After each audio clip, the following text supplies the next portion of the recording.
Ciao ragazzi, my name is Anthony. Welcome back to Inter Worldwide. Second piece of content in around about 12, 13 hours time. How could we not, man? It's Champions League against not just a big side, not just a huge club on the pitch. We've got the kings, the CEOs, the OGs of online fandom, of content creation. Bro, it's been so long since Inter have played Arsenal. I've wanted this for 5 or 6 years, and we're here today. And I have the honor and the privilege of welcoming Saad to Inter Worldwide from Saad's Football Corner. Bless up, my brother. How you doing? Yeah, man. Listen, can't complain, man. Big up to you for having me. Big up to all the Inter fans watching and everybody watching on my channel as well. Welcome. Make sure you like and subscribe to both of us. Yeah, both of us. Just like and subscribe. That's all we ask. You know what I mean? We're giving you just prime content. So listen, man. I'm good, man. I can't complain. Hopefully you're doing good as well, bro. And yeah, man. Let's get into it, bro. I'm ready, man. Thank you, bro. Thank you for agreeing to join during this time slot. I've got nice energy in the morning, and it's good to have that energy being replicated by yourself. We've got 23 people here with us right now. I appreciate the love from people from Saad's Football Corner as well. Luke, FK, thanks for coming in. I've got my own white suburban kid, Lucas channel members, Mattia in the house, and Anthony as well. Damn, is Barella really on the bench tomorrow? Did I see that right? I have seen that as well. We'll get into lineups pretty soon. Take everything with a grain of salt until 90 minutes before kickoff for this one, man, considering the rotation that's going on. Saad, before I get into this slideshow and we talk a little bit more about specifically the Inter-Arsenal relationship and this game, I want to give you a couple of minutes to talk about where you're at the moment, the current situation with your club. I mean, from an outsider's point of view, I've been a fan of Mikel Arteta and the way he has, gotten you guys back to competing over a long duration domestically. Everybody knows that competing over a domestic season for 38 games is the hardest job in the industry. And to do it against the Man City side magnifies that and makes it that much harder. However, on the flip side, I acknowledge the 5 years, one FA Cup, the cry for more, and the fact that you guys are sort of at your wits' end with this situation at the moment. I don't get to speak to Arsenal fans very, very often. Well, the ones I do live 26,000 kilometers away from the location. They live here in Sydney. They don't live in London. I've got someone from London here to give it to me raw and straight today. So go for it, bro. Don't hold back. Yeah, listen. At the moment, the start of the season's really not gone the way we would have hoped it would. We have had a hard run, but you know as well as anybody, as a big team, even though you have a hard run, that's not an excuse. It's not an excuse to sit there and cry on. It's not an excuse to sit there and be like, oh, we got hard games. We're playing against big teams. We're away from home. You can't say that. Um, by the way, don't take anything that FK says seriously because I didn't. But she's just trying to be a troll. But yeah, listen, this is the thing now. In regards to my whole situation at the moment as a team, listen, Arteta has done an amazing job getting us back to where we need to be. He's done an amazing job building that team and having that team able to play at a very high level in the Champions League and in the Premier League is brilliant. And for them to be able to compete for the last 2 seasons, of course, first season we kind of bottled it, or we did bottle it, and last season obviously we took City to the final day. But this season, it's just completely gone backwards. We are way too defensive. And listen, I'm not really against defensive football because I don't mind defensive football, but it needs to be defensive and effective at the same time. And that's not what we're playing right now. We're playing defensive and shook football where we're just accepting and inviting the pressure onto ourselves. And that is where the whole situation lies.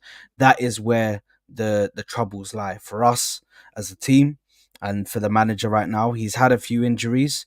I can understand that.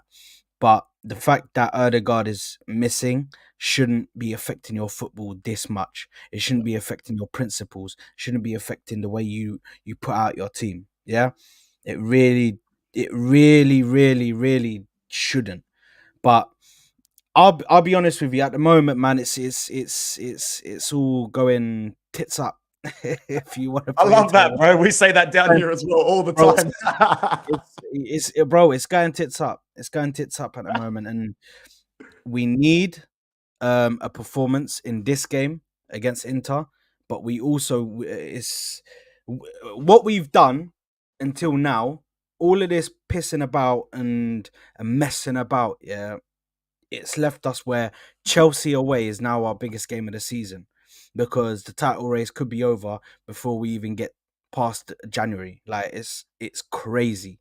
It's actually nuts. And listen, I'm not happy at the moment. I'm pretty sure you watch our so you saw my whole rant on Sunday. So listen, I'm not happy. I'm not happy with the way we're playing. I'm not happy with the way the manager's got us going out there and performing.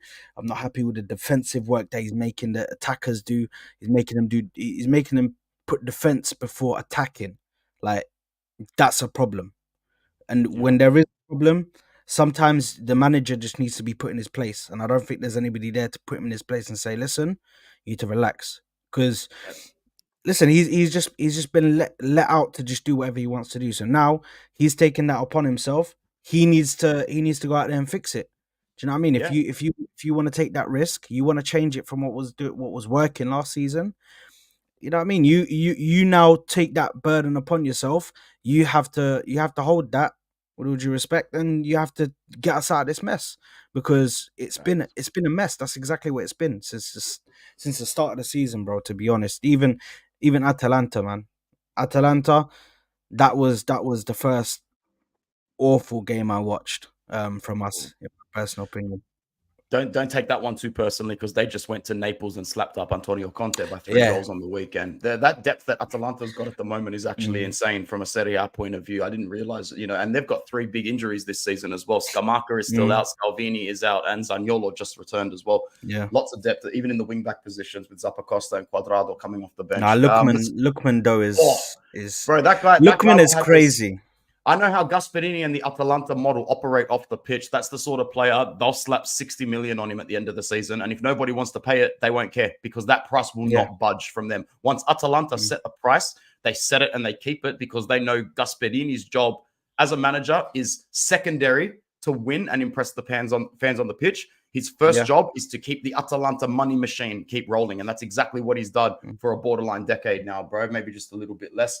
I'm going to go to some comments because the chat's popping today. I don't want to lose sight of it. Thank you, Lucas, for gifting a membership. I really appreciate it. And Big up, for bro. continuing to be a channel member. Bro, I've got Juve channel members on here, man. How bizarre is that? Imagine, you got any Spurs channel members on your channel? To be honest, I think I have one, but Nice. big up to the rivals, bro. Big up to the rivals that support the content. It makes you feel different, bro. When when a rival comes and supports you like that, you're like, damn, we're doing something right, I or guarantee you, we're if you doing hand something him in, wrong. I guarantee you, if you hand him an Inter shirt, he'll probably piss on it. So let's 100%. just let's I just would I let's wouldn't just respect clarify him that. otherwise. Oh man, big up Mattia, big up FK Luke as well. Uncle Sharma's in the house. Saad, how did you get Anthony Big to agree up. on this time? That's all me, bro. Saad was happy to comply with my time, Zeal. So maybe it's you that needs to be a little bit more flexible for me in the future, guys. Um, I agree what you said, man. You can't. The entire focal trajectory of the squad cannot shapeshift just because of one person. And Yeah. I linked up with another Arsenal content creator last night, and I brought this image to him, and it was bizarre to me that all your fans consider all these players such collateral misses. Some of these players you bought for decent prices. I'm looking at some of these prices, and Mm. how have you not been able to make an 8 million Nuno Tavares signing work, even remotely? Even remotely. Everything on this list screams a successful transfer on paper massively failed in practicality. Mm. And when I look at the hits here with Raya, Odegaard, Rice, there has to be more than that from this list. What are you saying about this list, man? Does this replicate your thoughts? Listen, this list in regards to the misses, I think is a bit mad. Do you know what I Bit mean? extreme? Because I don't think a lot of them are misses. I don't think a lot of the misses on there are actually misses. Yeah. Like, is Um, Trossard actually a miss? Is Zinchenko no, no, actually no, a no. miss? Trossard is not a miss. Zinchenko at the moment is awful, but Mm, because Mo said something to me yesterday when I was on a stream with him, and Mo said to me, "Well, technically he's not a miss because him and Gabriel Jesus, when we bought them, actually were good for where we were, and they actually improved our levels. But for where we are now, we've outgrown them. So I yeah. can I can understand the thought process of us saying, okay, you know what? When we bought Zinchenko and Gabriel Jesus, they definitely raised us to a certain level. But we've outgrown them, and that sometimes happens in teams. But right now they're definitely looking more like misses now, Yeah, where we are, and they need to be got gone. Do you know what I mean? So it's definitely yeah, one of those ones. But listen, I think there's a Ben White. I wouldn't say that's a miss. Kai Havertz, I wouldn't say that's a miss. Thomas Partey is definitely not a miss. I know he's had some injury problems, but he's still had some solid seasons with us, and even to this season he started very, very well and played his record amount of games. During Timber, Ricardo Calafiori, I don't think you can even call them a miss or too soon either. I think they're very good players, both of them. absolutely. uh, but the other ones on there, Ramsdale, I don't know. For the time, he's also one where at the time we needed somebody like that to come in. Jakob Kivior, I don't even think he's at the levels. I genuinely think he wants to go to back to Italy. He wants to go back to Italy. He doesn't want to stay in England, to be honest, in my personal opinion. Jorginho was perfect for what we needed at the time. Yep, An yep, experienced player, experienced head to come around these youngsters and show them this is what we need to do. This is how we need to do it. You know what I mean? Show them how to be calm, how to be collected in certain situations. So there's a few players on there that definitely you can look at them and be like, you know what? There are some players in there that at the time it was a good signing. But then now we've just outgrown them, and that's just a natural way of football. Sometimes you outgrow players in your yeah. team. Fair. Fair call, man. Thanks for that. Let's move into the interesting stuff. Now, I'll tell you right now, in 2003, I was in Canberra, our nation's capital. I was 11 years old, my first ever overnight excursion or field trip, whatever you call it, with school. And TV, like I shit you not, was this big.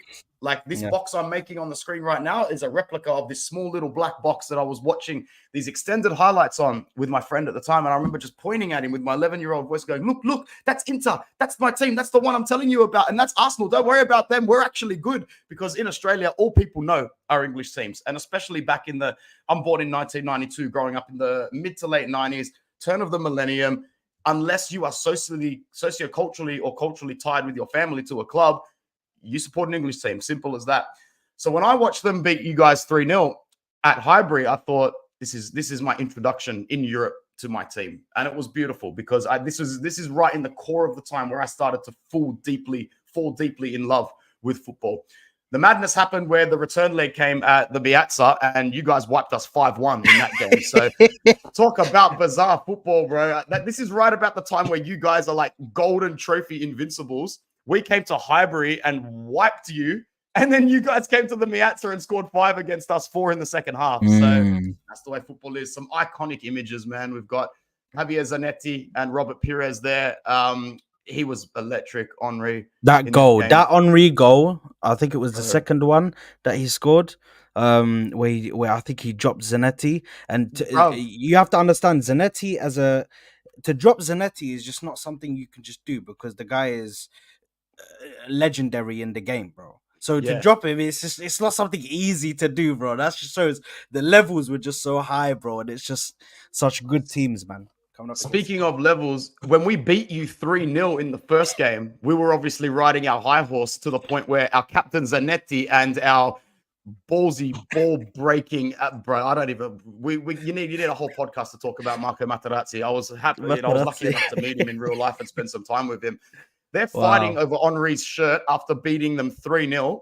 And Henri just calm and collectively takes it off. I'm pretty sure he handed it to our captain. And then 2 weeks later, went and scored, I think, 2 goals in the second half. That goal was absolutely brilliant. And yeah, man, it's iconic level shit. It's iconic level shit when you really think about it, bro. Bro, honestly, it's mad. This is what you call vintage football. Listen, I don't think you ever get games like that anymore, man. You won't get players like that anymore on the pitch, man. It's just the game is in such a state right now, so we just need to. But it was a different era as well, man. But it brings back memories, man. It's nostalgic. It's just it's perfect, bro. Those were amazing times. And to be honest, I was very young back then, so you can only imagine, bro. I've watched tapes of this stuff, you know what I mean? And I've watched um even live, I was watching it, but it was like the understanding wasn't like fully real. Do you know what I mean? How if I'm Yeah. like now watching it, and it's just it's We it's lived, it's we sort of amazing, lived, man. we lived through the glory era, but we didn't know how glorious it was when it was right in front of our Yeah. face. Bro, we're Oh like man. we're like 10 years old and shit, bro. We're just living through this era, bro. And it's just like, bro, we don't Yeah. even understand what's going on right now, bro. It's crazy, Yeah. man. I actually Big up don't. Harry, who's been a subscriber of mine for years and years, even before I was on camera, I think. And now Big he's up Harry, man. elitist living in North London, bro. You're either going to be out in the street screaming or in your bedroom with the bedroom door closed and the windows closed and boarded up and everything, man. So thank you, everybody that's coming through from Saad's channel. I really appreciate it. Let's get back to current context. Yeah, for Mm. a team star-studded with potential and hype, it looks like it's starting to get real for a lot of these sides. I think it's going to be a tough one. Your form going into this game isn't great. It could be better. Our form is very good apart from this shit-stained 4-4 result. And, you know, you can win, you can draw games. That's not a problem. But when you cough up a 2-goal lead to Juve and you draw 4-4, it's still, I guess you could say it's galvanized us a bit. We'd lost the Milan derby 2-1 on match day 3 this season. And that was after going undefeated in that derby for 12 games. And after Mm. we lost to Milan, we went 7 unbeaten. So usually when we take a setback these days under Inzaghi, we swallow our anger. We get angry for one day and realize that we're probably going to come back stronger from this. Either Mm. or, our form in all competitions for our last 6 games is 5 wins and a draw. That one against Juventus. Your form is 3 wins, 2 losses, and a draw. Besides Newcastle, who did your defeat come against, bro? Is that the Atalanta one there? The Uh, L? no, Bournemouth. So we Bournemouth. That's lost right. we lost against Bournemouth. We drew actually against Atalanta. But it was a complete just no attack. We just Yeah. didn't bother attacking on that day. And then I think the draw came against Man City. No, no, That's right. actually, No? hold on, because this is from all competitions, yeah. Who Yeah, did yeah. the That's for draw all come up competitions. against? I'm bugging What, now. what was your first 3 results in the Champions League? You had Atalanta. You won your first game. You beat PSG, didn't you? No, no. So we had Atalanta, we had PSG, and Shakhtar. So That's those are right. the 3 games. Those are the 3 games that we played. But I'm sure if we lost, we lost. This is the loss against Newcastle. Then you have I don't even You drew to remember. Liverpool. Liverpool,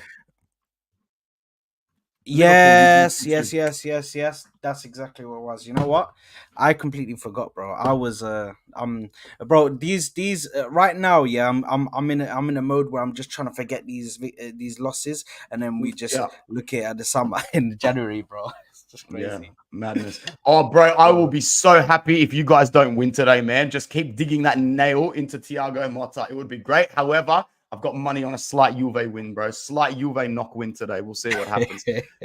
Let's go into the previous results for both sides, starting from the start of October till the present day right now. Going back further just seems irrelevant. We beat Red Star Belgrade 4-0. We've had narrow wins against Torino, Roma, and Young Boys. That 4-4 looks awful, but we've capitalized on a decent schedule after that by keeping 2 clean sheets against Empoli and Venezia. So we do come into this game off the back of an undefeated streak. That's right. I had the results here. I should have just flicked towards them before. You guys beat Paris, Southampton, lost to Bournemouth, narrowly beat Shakhtar Donetsk, and then drew to Liverpool before beating Preston and losing to Newcastle. Look, we're playing you at a good time, I guess, for us, because yeah. you guys will be nervous. You guys we will be shaky. I don't know. I'm not an Arsenal fan. How you guys are going to react in this form of adversity? Are you going to come at us? Are you going to throw the gauntlet? Are you going to try and win this game in the San Siro? Thank you so much to Caliguna and everybody that's come through from Saad's channel. Altogether, we have about 41 people watching this live, which is awesome. Big up, people, man. Big up. You know what? Bouncing back from adversity. Last season, we were in a situation after January where we were coming up against Liverpool at home. Now that was a home game where we needed to win. If we didn't, we go 7 points behind them, and the title race would be basically over. And we ended up beating them 3-1. We actually dominated throughout the whole game. So it wasn't they didn't get anywhere near us that game. But the only situation for me is, are we going to have certain players available? Do you know what I mean? How are we going to play with those players? So can they bounce back? They have shown before that they can, but will they at the moment? I genuinely don't know. At the moment, with the football that we're not playing the same as last season. We're not playing a similar style. We're not playing as attacking as we'd like to. We're a bit more conserved. We're a bit more defensive. So that's the only thing. That is the only thing, man. But yeah, as we're gonna speak about it now, that's a massive cog has just entered the the machine, bro. So we're Yeah, definitely gonna yeah. talk about it. I took this screenshot last night before I went to bed. I don't know how relevant it is now because 12 to 13 hours can change a lot in terms of predicted lineups. But this was the best little article on your newsfeed on your team news that I could find. There were hopes last week that Odegaard would return to the matchday squad after 6 weeks out injured. He did travel to Milan, however, he's not starting. Ben White appeared off the bench against Newcastle, while Timber will most likely continue at left back. Calafiori is out until the international break. There might be a change of tactic from Arteta to invigorate his team. Havertz might drop into a deeper position, and Jesus may lead the line at San Siro. Tierney and Tomiyasu are also out. Your more accurate predicted lineup looks like this. I'm not too sure what you think about it or if Declan Rice is going to end up in the lineup, but you take a look at this lineup, Saad, and tell me where they got it wrong and where you think it's going to shift. Well, Declan Rice is definitely not going to be in there. He didn't travel, Right. so Okay, he didn't travel. he's. Cool. I think that it's a precautionary injury thing. So they've You left guys him at have, home. sorry to interrupt, you guys have Chelsea after us in 4 days, don't you? Yes, yeah, Yeah, we've yeah. got So I think Napoli. We've got Napoli top of the table, meaning you guys might get lucky and a couple of those bigger boys like Lautaro, Barella, and Bastoni just might start on the bench in this game. yeah, you know what? The thing is, when I saw that, I was angry, but then I realized, like, this is what Inzaghi does. He will prioritize certain games over the other. The league is the most important at the moment for you guys in regards to winning it, because you want to keep that league. Do you know what I mean? And retain it. So I can understand it, but this team at the moment, listen, Saka, Havertz at striker, I'm all up for that. Trossard on the left, after the last performance that I saw, I don't know. I don't think he warrants a start in my personal opinion. Mm. After what we just saw against Newcastle, I don't think he warrants a start in my personal opinion. In regards to the midfield, I would hope that Odegaard would be available. If he is and he's able to start, given that he's technically only had one training session with the team, we don't know, but there's been players like Saka, like Timber, who only had one training session, and they got brought in straight away and played against Liverpool. Do you know what I mean? So this is the thing. We legit don't know what the midfield is gonna be now that Declan Rice is out of it, because that would have been the midfield that he probably would have gone with, and then I would have started throwing up. But yeah, because that's the midfield that's the midfield of death, man. That's the midfield, and when I say midfield of death, not to the other team, to ourselves. So Yeah. we don't attack when we play that midfield. So this is the only worrying thing for me, is that we leave ourselves in such a situation where we really don't need to play that midfield. We can play an attacking player in there. Now, is he gonna put in the likes of, now that Declan Rice is out of there, and let's say, for instance, Erdegaard is not available, is this gonna leave some space for him to maybe put some trust in Ethan Manieri? Maybe for him to come in and play as that number 10? Or is he going to play Trossard in that 10 again? So it's very interesting. If he puts Havertz in the midfield, Inter will run the midfield with ease, and we won't touch the ball because Havertz will hide all the time. So yeah, it's defense. I don't mind that defense. To be Yeah. honest, that defense is fine. Your defense, I've been a big fan of all season, especially the centre back pairing of Gabriel and Saliba. It's just in the last few weeks they've started to look shaky, and it can happen. It can happen to almost any back line in the world. They're going to have to be very, very focused in this one because at the end of the day, our biggest vex is not taking our chances properly. We create a lot of chances, man. Yeah. We're a creating machine under Inzaghi, which is why we love him so much. It's the most attractive brand of football we as Inter fans have seen. It's way more attractive than under Antonio Conte, way more attractive than under Jose Mourinho when he won the treble, or Roberto Mancini when he was winning Scudetti in the turn of the millennium, early 2000s. This is the most attractive brand of football we've ever seen. And it just so happens that a lot of the time, Lautaro Martinez and Marcus Thuram do struggle to convert their chances. In an ideal world, they'd have 3-4 goals a game, man. That's how many opportunities they get. Marcus Thuram, man. Oh, man. Bro, sometimes like I'm watching him and I pull my hair out, bro. I'm like, bro, yeah, well, like, it's just what is you just all you have to do is get on target. That's it. He does everything else. He does all the hard work. He's a fantastic, bro. I love him so much. If he had an end product, I'd be saying this guy's unsellable. But because of his end product and because of his lack of focus, there's always a price tag on everyone, isn't there? Yeah, 100%. And that's the thing. Yeah. 100%. This is how apparently we're supposed to go into this game. I don't think that Inzaghi rotates like this. If anything, he's putting fake energy out there to confuse some people, because in a match at home against Arsenal, you're going to start your captain. You're going to start Lautaro. I think Lautaro starts next to Taremi or Thuram. Di Marco, Mkhitaryan, Chala, Barella, Dumfries. You might see Fratesi in there for Barella instead. De Vrij, Bastoni, and Pavard will most likely be the back three. Hopefully, he chooses to go with Pavard over Jan Bisek. We like Bisek. Bisek is young. He's energetic. He's fantastic. He's going to renew his contract, and I have no doubt he'll end up at Bayern Munich or a big club at some point for a good fee. However, we can't go into this game playing this sort of side because we're pissing away a chance to go on the front foot really, really early. If we start Lautaro and Barella, we'll come out of the gates absolutely firing. If we go a little bit more conservative and say don't start with Barella and start with a Fratesi or a Zielinski, we could be looking at retaining the ball side to side and not exactly pressing you until the going gets good. So we'll see what happens there. And big up Sareda for your donation to Saad's channel. Big up. Bro. Altogether, I think we look.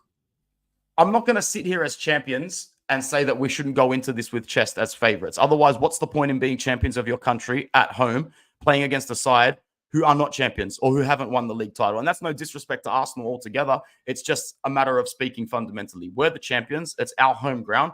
We need to go into this knowing that 3 points is the objective. Yeah, if you draw, it's not the biggest deal in the world, but I don't even want to start talking about that because the boys should be going into this wanting 3 points. I'm going to predict a narrow 2-1 pain in the Arsenal victory. But we'll see what happens, man. If Lautaro starts, he scores because he just broke a 246-day home streak. I couldn't believe when it was that many days, man. When I saw that post, I was like, nah, come on. I know I hate on him all the time, but 246 days since he scored at home? Really? Our captain, our striker, our $10 million man. Thank God he got that monkey off his shoulder, bro. Yeah, that's 100%. It's an important one, man. It's an important one. By the way, Sareda, I know you're saying Saad, is Ash gonna be the jinx on the jinx along? He's not gonna be on the watch along. It's too late for him. He's not gonna jinx this one. Yeah, he jinxed every single other one. He's not gonna jinx this one, man. I'm on to Ash. It's a whole watch along thing. Anytime he's on, we've only won one match when he's done the watch along, so it's just an ongoing thing. But listen, I think. The thing is, I see the whole thing about Inzaghi possibly benching or resting players for the game against Napoli on the weekend. I just want to ask: is that reality? Does he normally do like stuff like this, where he says he's going to bench someone, but he doesn't, and he actually plays them? He doesn't actually say much. That's the thing about Inzaghi, which is why you never trust anything that comes out from the media. Inzaghi's not one of those grifters with the media where he says something and then just says another thing. He will very much so wait until it's his time to speak. He's not a reactionary manager. He sticks to the procedure. He sticks to his scheduled conferences. He doesn't say anything out of anger or emotion. He's very straightforward when we don't get a good result. And I think that even he doesn't know in the back of his head what his final decision is going to be, because he does chop and change with lineups a fair bit, and he does change tactical substitution approaches a fair bit. Inzaghi will be looking at a couple of different mistakes he has made already this season. The first big mistake was rotating 6 or 7 starters against Monza in the league for our game against Manchester City. I get it. The Manchester City was a big fixture and we had to go in guns blazing, but we played a really poor team against Monza and we suffered with a very bad 1-1 result. That result trickled into the Milan derby, which cost us the 2-1. They cost us a win there. We walked out of Man City with a respectable point.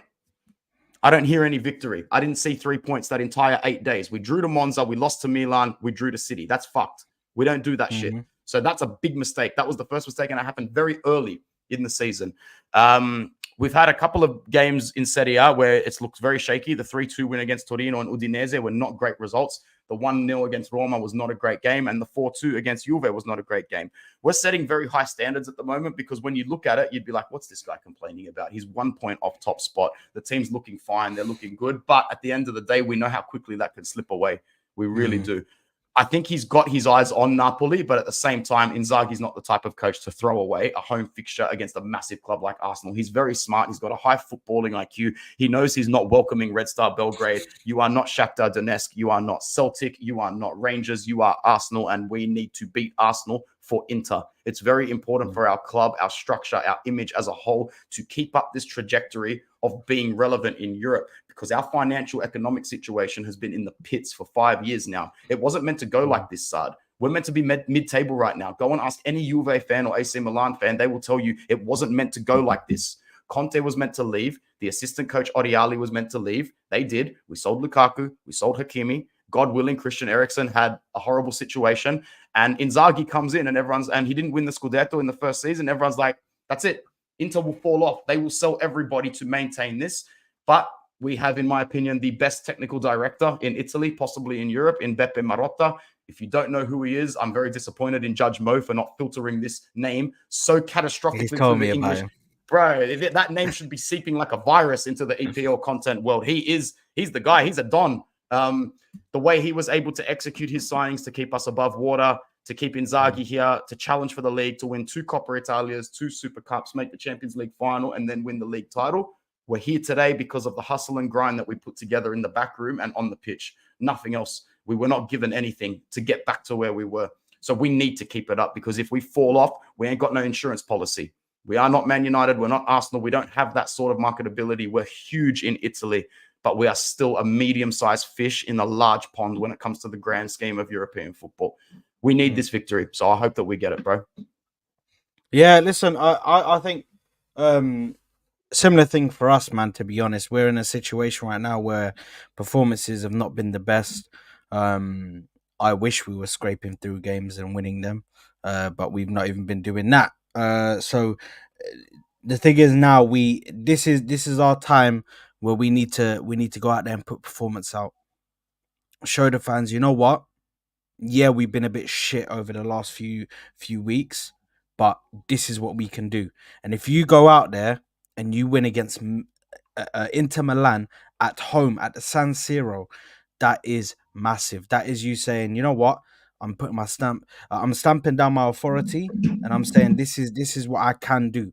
Yeah, if I'm backed into a corner, the claws come out, and I'm able to hurt teams. And if we can go out there and get a result at the San Siro, it is massive. I'm going to applaud the boys because we all know how hard it is to go to the San Siro. The fans are very, very loud. And that place becomes a cauldron as well when everybody's in there and it starts going off, especially on the Champions League night. It is loud. So we all know what happens in that stadium. But this is a must win. It's not a must win for us. I'd take a draw because obviously we're playing away from home. But if we can get a win, that's massive. And if he does end up making a mistake, which obviously you said Inzaghi probably won't because he has a very good footballing IQ, but if he does make any sort of mistake and rests players and they look weak, then that's the time where I look at Arteta and I look at the team, and these men need to go there and say if Inter show us any sort of like a moment where they look like they can be got at or they can be hurt, we have to go in for the kill.